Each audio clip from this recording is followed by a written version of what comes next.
Am I the a-hole for refusing to stay at my fiance's parents' house for 4 days after our wedding? I am getting married to my fiancé at the end of December. We are going to be having 2 events, the first one in my parents' city where most of my family is, and the second one in his parents' city where most of his family is. After some brainstorming, the 2 of us decided on our honeymoon destination.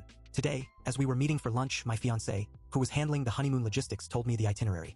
I noticed that there were 4 days between the event in his parents' city and when we leave for our honeymoon. When I asked, he said that will not we be staying for a bit at his parents'. I asked why. He said since we will not get to see his parents and relatives that often this was a good opportunity. I was like, why use our wedding, something we are planning on doing once, for this?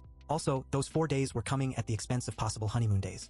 He mentioned that some of his relatives coming from other places would also be staying at his parents' house. We might never see a lot of them ever. To me, that just made it worse to have to spend 4 days right after the wedding at his parents' house, full of his relatives including children.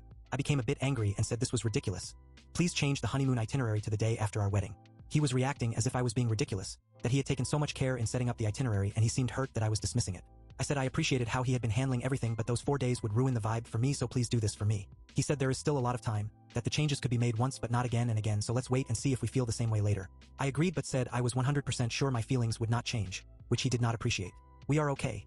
And we are not discussing that right now, but I wanted to know, am I the a-hole?